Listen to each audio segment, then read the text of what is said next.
राम नाम सत्य है। राम नाम सत्य है। बचाओ मुझे, बचाओ बचाओ बचाओ मुझे, बचाओ बचाओ।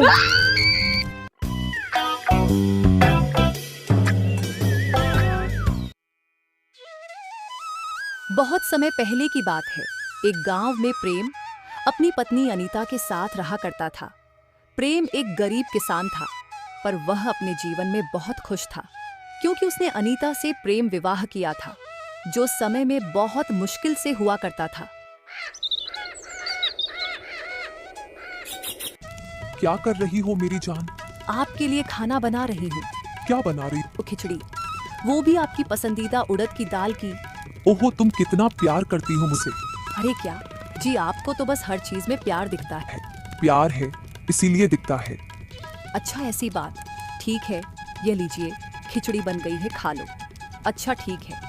लगदू प्रेम और अनीता अपनी खुशियों में मग्न थे कि अचानक बाहर से जोर जोर से चिल्लाने की आवाजें आने लगी। दोनों चौंक गए और दरवाज खोलते ही उन्होंने देखा कि गांव के कुछ लोग एक आदमी की अर्थी लेकर जा रहे थे और साथ में एक औरत को जबरदस्ती ले जाया जा रहा था।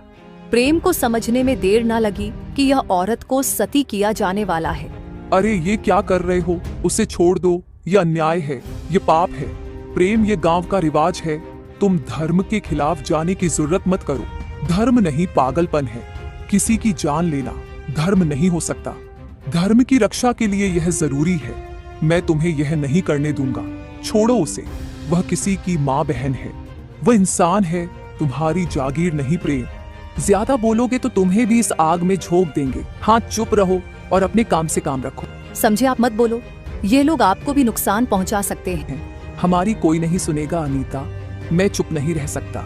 ये हमारे समाज को बर्बाद कर रहे हैं। लेकिन मुझे आपकी जान की चिंता है।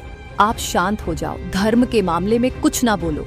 अनीता, अगर हम अभी नहीं बोले तो फिर कभी नहीं बोल पाएंगे। चुप रहो प्रेम। जब औरतों के पति की मौत हो जाती तो उनका यही अंजाम होता है। ये धर्म का हिस्सा है और हमें इसका पालन करना ही होगा। प्रेम ने देखा कि अनीता की आंखों में डर है, इसीलिए उसने धीरे धीरे अपने कदम पीछे खींच लिए। गांव के लोग उस औरत को लेकर चले गए।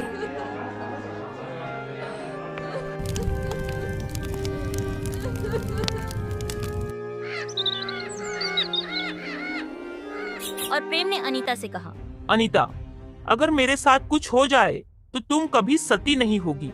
यह मेरी विनती नहीं, आदेश है। तुम्हें जीना है, अपनी जिंदगी को आगे बढ़ाना है। अरे शुभ शुभ बोलो या मरने ही मरा आने की बात ना करो जी। मरे आपके दुश्मन, और वैसे भी मैं आपके बिना नहीं जी सकती। नहीं अनीता, तुम्हें जीना ही होगा, और यह तुम्हारे लिए नहीं, मेरे लिए करना होगा। मैं तुम्हें कभी ऐसी स्थिति में नहीं देख सकता। ये गांव वाले तो पागल है, और सबसे बड़ा पागल तो वो मुखिया है। धर्म के नाम पर अधर्म कर रहा है।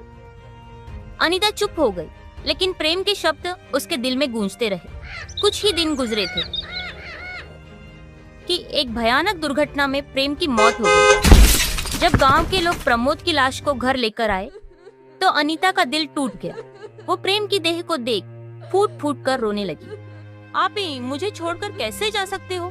आपने मुझसे वादा किया था कि हम हमेशा साथ रहेंगे। क्या समाज से लड़कर हमने प्रेम विवाह इस दिन के लिए किया था?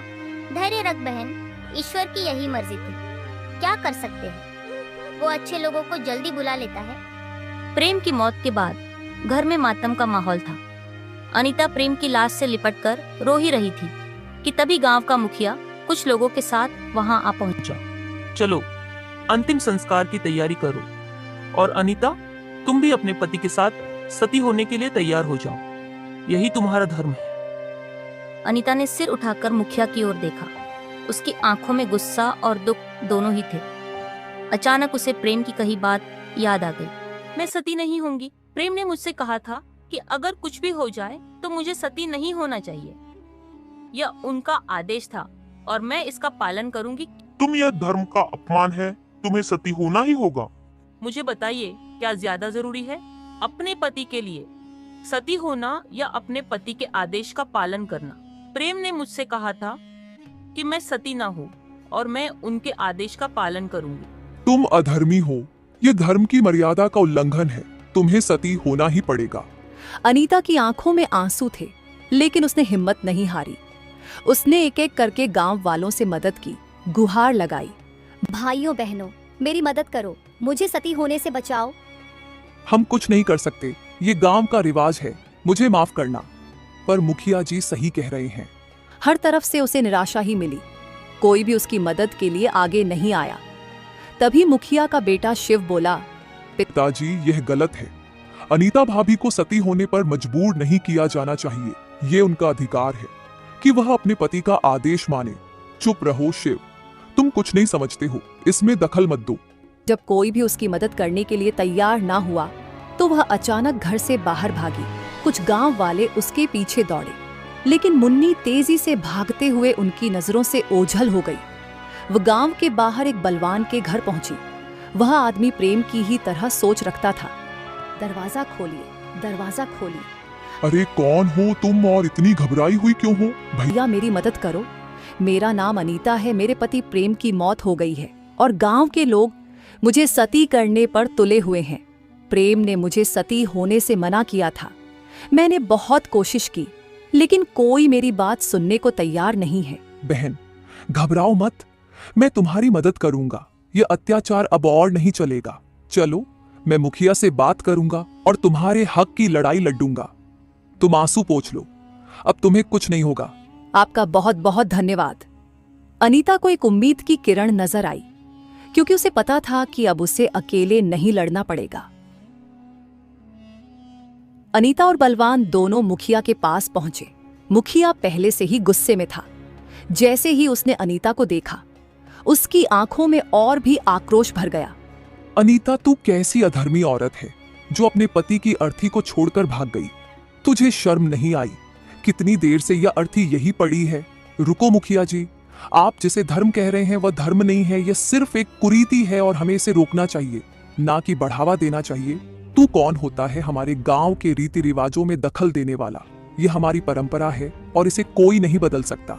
मुखिया जी, परंपरा और धर्म में अंतर होता है। धर्म वह है जो हमें सही और गलत की पहचान कराता है। जो किसी की जान लेने पर मजबूर करे वह धर्म नहीं, अत्याचार है। सती प्रथा एक श्राप है और इसे खत्म करने का समय आ गया। यह हमारी रीति है, इसे कोई बदल नहीं सकता।